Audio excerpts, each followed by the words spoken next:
From age 7, and after his nice right hand by his father from age 7, and after his nice.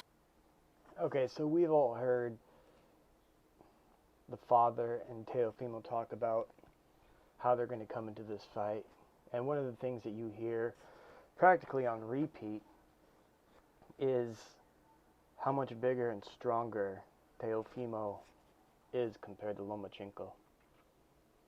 And I don't think we're in a position to actually doubt what they say. I do believe that they're actually going to follow through with everything that they've said they're going to, and that is to bully and dominate Lomachenko. So if you look at this right here, you can see that Teofimo has basically put his arm around his back, or behind his back, and he's lowered his right hand, lowered his guard. He has his head exposed, his torso exposed, basically everything exposed so he can bait a punch. Now this is nothing new, everybody knows this, but he does this with such frequency that you have to expect that this is going to be something that he's going to do here, that he's going to rely on his reflexes and he's going to rely on his athletic ability in order to pull counter and or catch counter, because he does both, and basically take a punch in order to give a punch, or best case scenario is that he's able to slip or pull away from the punch and able to subsequently counter Lomachenko when he attacks him. So here you can see that Silva is on his front foot because he is a come forward front foot fighter. He always has his weight transition to his lead foot, and Teofimo right here is in the process of putting his weight on his front foot to pull the punch in order to counter it. And he times Silva perfectly here. So I do expect to see a lot of this when he fights Lomachenko, because judging by what the father says and what Teofimo has said, that they don't respect Lomachenko's power. They think he just throws pity-patty punches, which is not what he is doing at all when he does that, but that's besides the point. I just think that Teofimo is going to be exposing himself in order to take a punch, because he will think that he can slip it or have the reflexes to avoid it by pull countering and catch countering if need be. And even if he were to take the punch, I don't think he respects Lomachenko's power. So part of the strategy here will be taking a punch in order to land a harder punch. This round, because I want him to keep moving him back. So I put this clip in here because Teofimo does this a lot, where he likes to showboat, and he'll throw these punches that, you know, really don't have any effect other than entertaining the audience. But I don't believe he'll be doing this with Lomachenko, because Lomachenko will probably punish him if he tries anything like that.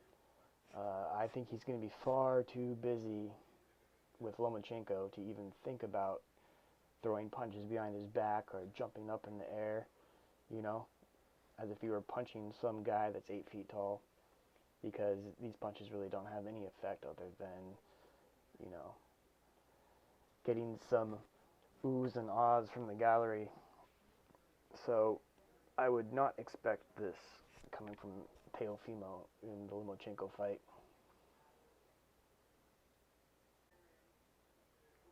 So there's a lot of talk about Teofimo being flat-footed, and he is flat-footed to a certain degree, but not to the extent that people often describe him as being, because he does like to sit down on his punches, that's a fact.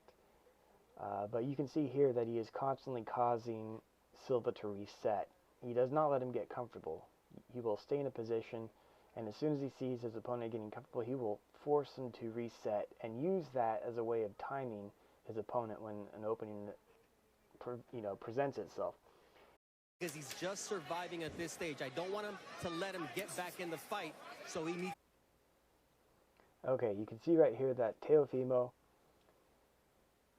he steps in and throws a jab, a step jab. And Silva tries to counter him. He slips the jab and tries to counter with a counter straight. And then he's going to come back and try to follow up with a left hook. Now Teofimo has stepped in, which has pretty much smothered Silva's ability to follow through with his attack, and he will eventually slip the hook. But what Silva should have done was counter to Teofimo's left side, to his, where his spleen is, and then once Teofimo drops his guard, come back with an uppercut. But Silva did not do this because Silva is a sea-level fighter, and he did not predict that this would be, the opening that he would be able to counter on. However, Lomachenko is an A-level fighter and does not make these mistakes. He punishes fighters for any little mistake that they make. So, where Teofimo feels comfortable doing this with Silva and not getting punished for it, he will be punished for this when he fights Lomachenko if he does make these type of mistakes. And I expect that he will be making these mistakes.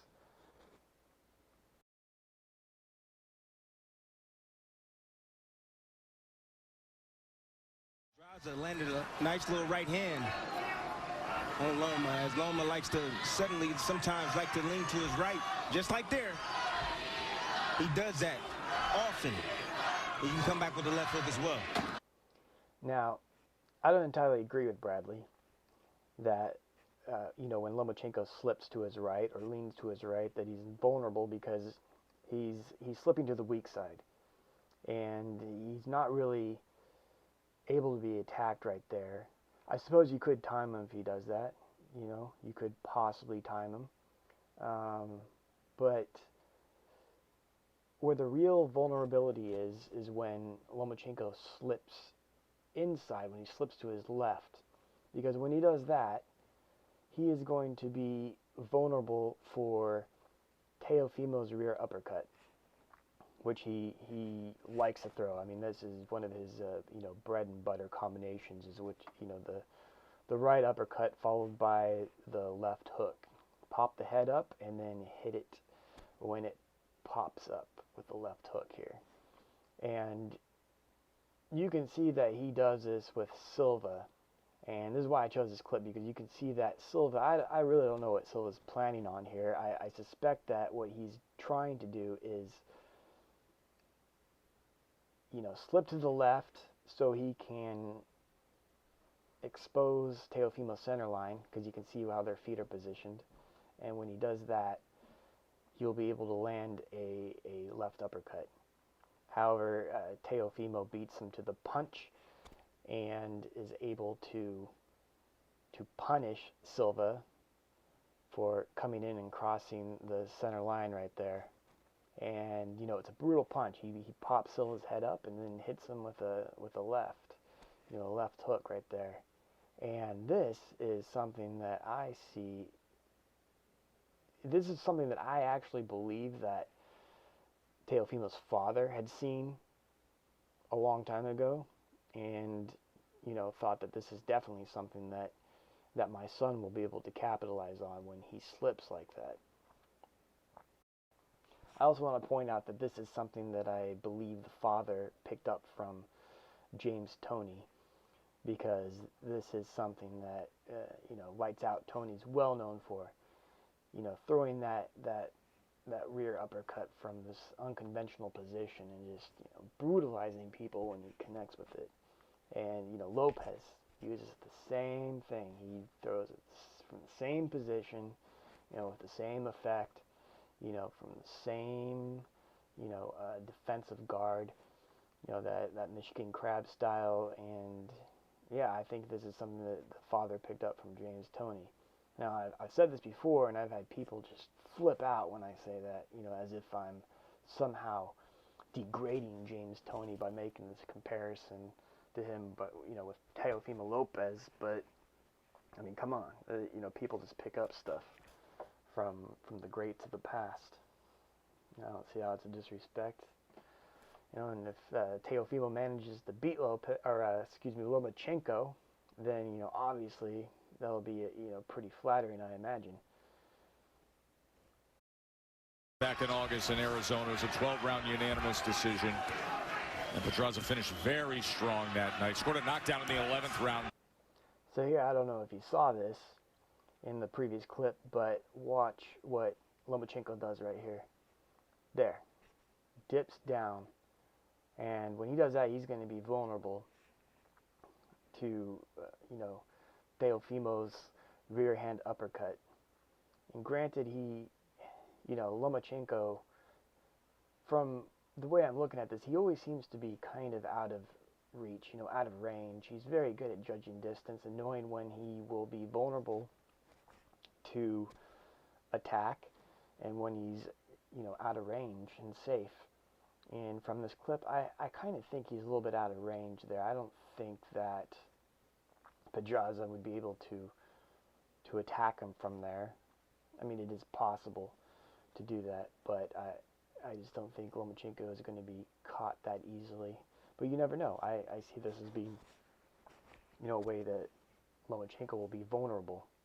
And I do think Teofimo has the ability to time him with that uppercut.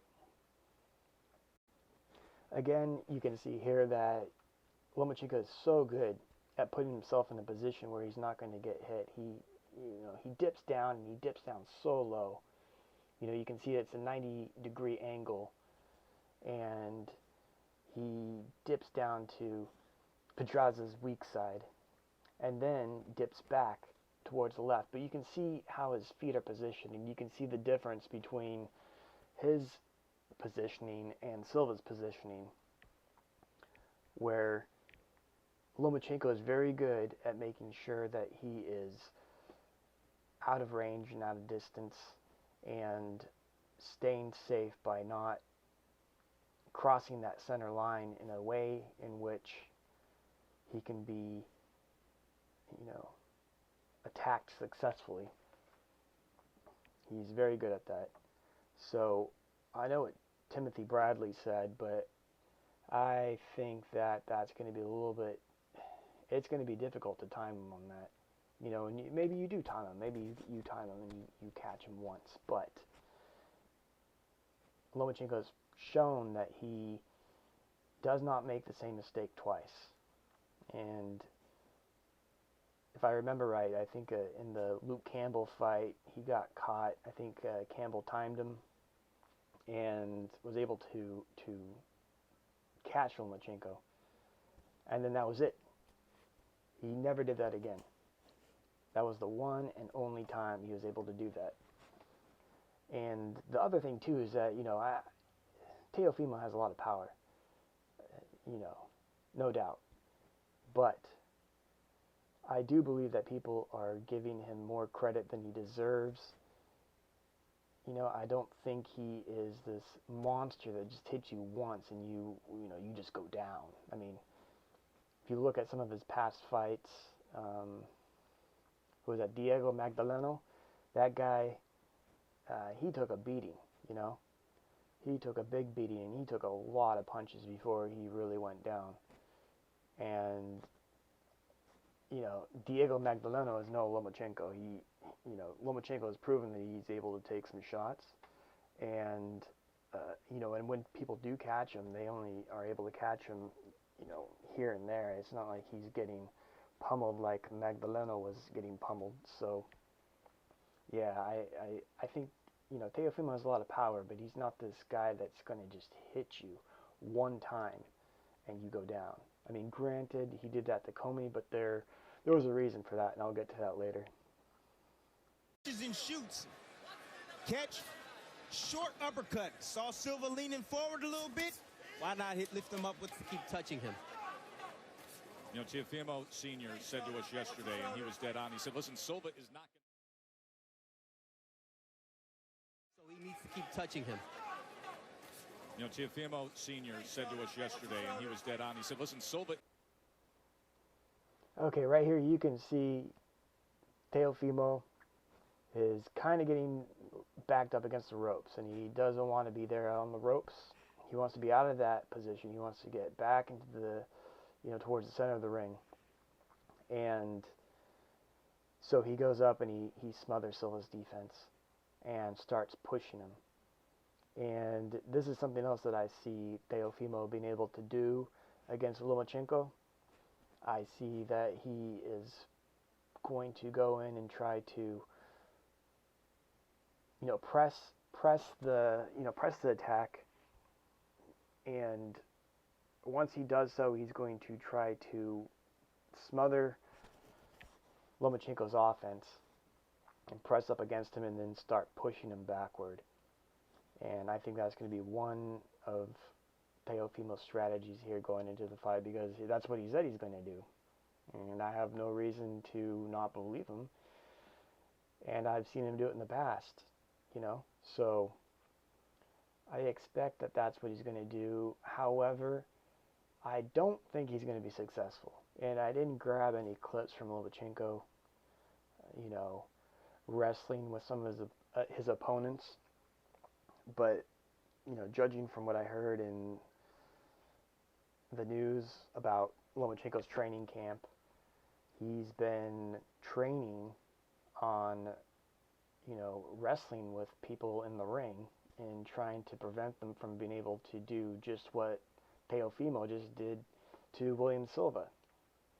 So I do see Teofimo trying to do this, and, maybe he might get, or maybe he might be successful in doing that, but I don't think he's going to be successful for very long, if at all, because Lomachenko has proven that he is much stronger than people think he is. And we saw him able to push around every single one of his other, opponents. He pushed around Jorge Linares. He pushed around Luke Campbell. He's pushed around these bigger guys. So, I don't think this is going to be a very effective strategy for Teofimo. So it'll be interesting to see how it plays out.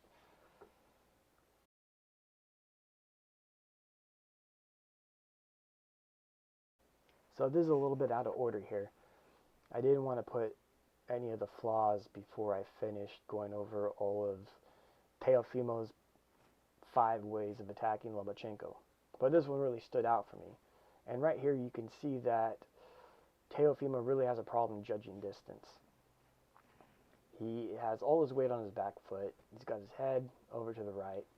He thinks he's safe, and he's about to step in and close the distance to fire off that jab, but he ends up eating a jab. And Silva has all his weight on his front foot, so he looks like he's, within striking distance, but because Teofimo is on his back foot, he thinks he's going to be safe, but he's not. And like you saw, he just eats a jab. And Silva's able to time him on this as well, because Teofimo is also easily timed. And I see this as being a really big flaw in Teofimo's game, especially when you consider Lomachenko being an expert at moving in and out of range. He is an expert at judging distance. And this is one of Teofimo's, I guess it's probably one of his, I guess I was going to say his Achilles heel, but I guess he's got other flaws. But I think this is one of his big flaws. And I think this is one that Lomachenko is going to be able to easily exploit throughout the fight.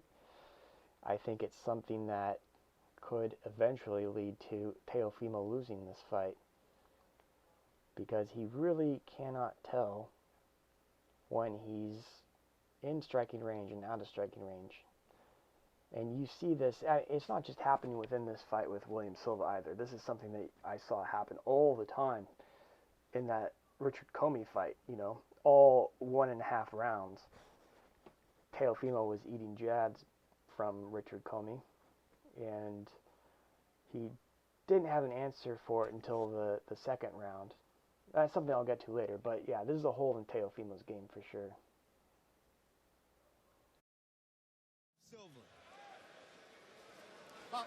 Let's check in with Bernardo. Teofimo Lopez, according to his father, has been doing all of this damage, even with a right hand that he injured in the first round. Again he goes down, and this fight is over. Wow. Okay, so this is another thing that Teofimo likes to use, and that is a leaping left hook.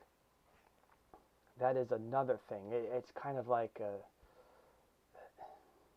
if he has one attack that he's really known for, even in sparring, is this leaping left hook that he throws.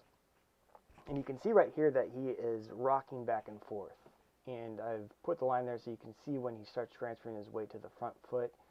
And then he comes back and moves to the back foot. And he's doing this to see if he can get Silva to lower his guard. And you can see Silva going up and then down. He's lifting up. He's going into high guard. He's bringing it down.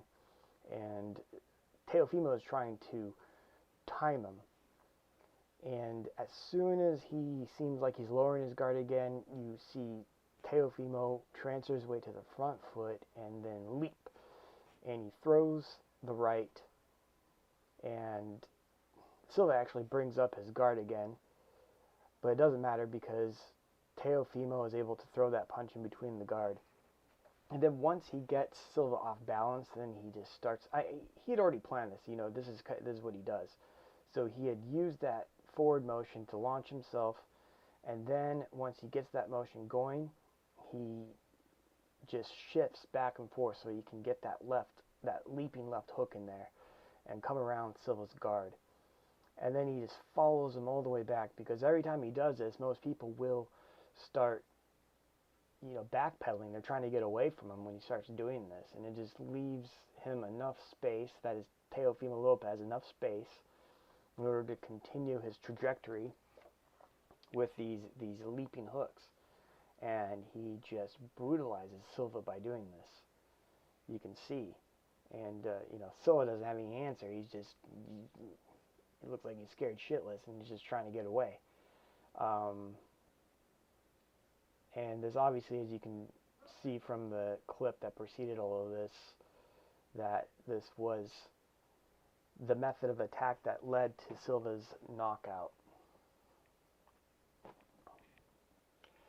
And it's kind of funny, too, because you can see that at the end there, when he finishes it, that Lopez is just out of control. I mean, he's like a wild man just flying in there.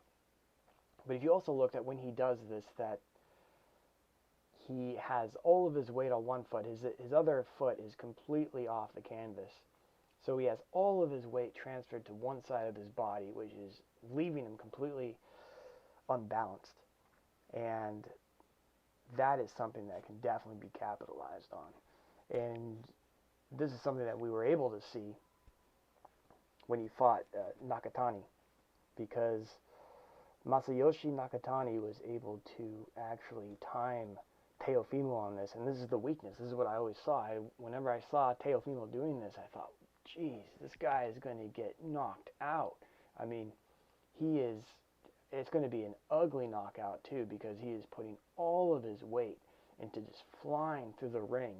So if somebody is able to time him on this, they're just going to knock him out cold, because he's got all of his weight and momentum just being projected forward.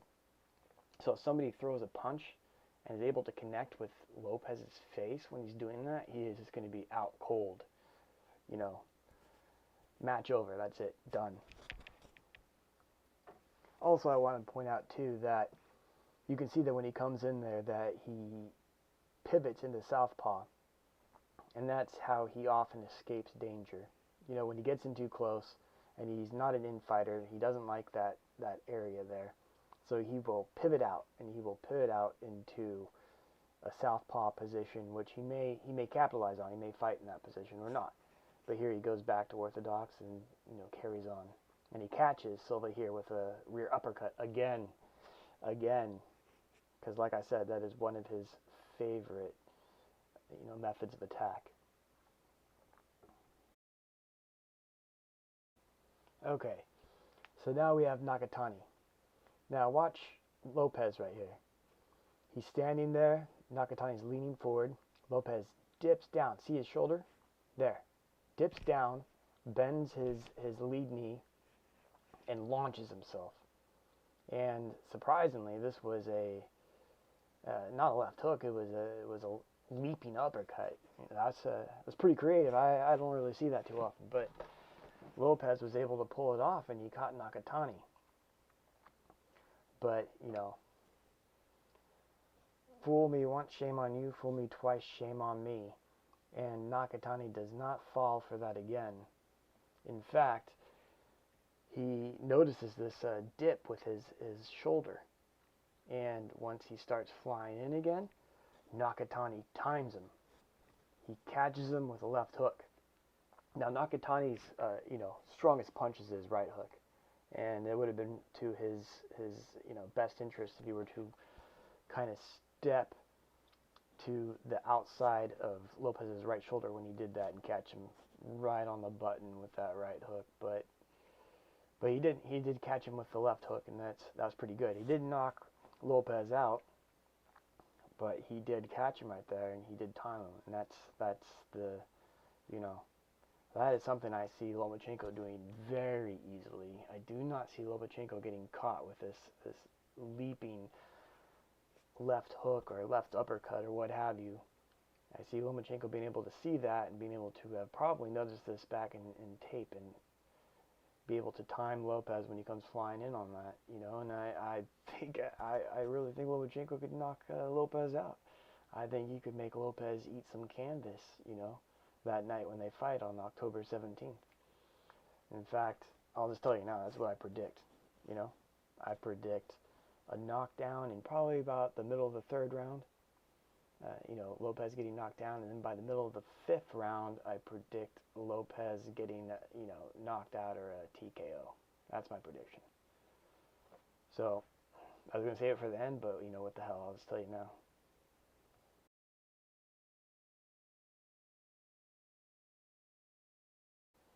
So, Teofimo Lopez is no stranger to going to the body. He does not do it often, but he does do it sometimes, and you can see it there. He also likes throwing a jab to the solar plexus, and you can see right there Silva's guard is kind of, it's lowered, and Teofimo comes in, and I don't know if you can tell here, but he does a little bit of a level change, It's a level change juke where he gets Silva to kind of bite on this level change and raise his guard up, and then he shoots the jab to the solar plexus. You also see him do this to Comey, where he'll throw a feint to the head to get the guard to be brought up, and then once the guard is raised, he just throws it right to the solar plexus and tries to knock the air out of you. So there you have it. Those are what I see as being Teofimo's 5 ways of attacking Lomachenko. And this is what I believe, and what I believe his father sees as weaknesses or avenues of attack for Teofimo. So it'll be interesting to see, what happens here. Just on the last note, I just want to point this out. You see Teofimo trying to get lead foot dominance here? See that? He will occasionally fight as a southpaw, but as you can see, he does not think like a southpaw. It's more about, form over substance, because as he steps in and gets lead foot dominance there, he slips that hook, and that when Silva throws that hook, he leaves himself open. He leaves himself open for a liver shot, and Teofimo does not capitalize on that, and it's just right there for him to take. He doesn't take it. And that's because he does not think like a southpaw. Because part of Teofimo's game right now is form over substance. He likes to look good, but it doesn't necessarily mean that he knows, what to do when he gets that information or he gets himself in that situation. So that is, one of the things that I see Teofimo having problems with when he fights Lomachenko, because he really, experience is a big thing, and these are things that I think later on he'd probably be good at, or he'd probably be able to capitalize on, exploit, because he'd have that experience, and he'd have that greater knowledge base to pull from, that greater knowledge base of experience, and he just doesn't have that right now, and Lomachenko has that in spades. I mean, he has that in spades, and it's just going to be one of the other factors in which I think, you know, Lomachenko will be able to use and probably beat Teofimo handedly in this coming up match. I honestly think people are going to be disappointed here. I think it's going to be a one-sided affair. But, you know, you never know. But that's just how I see it.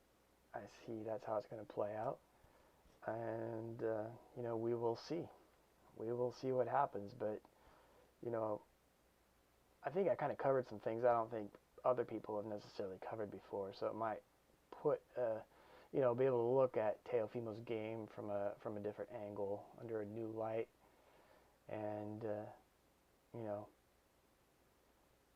see if he's able to use some of these methods of attack when he fights Lomachenko. I mean, I imagine he will, because he always does in every one of his fights. I don't see too many new things in Teofimo's toolkit that he can use when he gets in the ring against Lomachenko.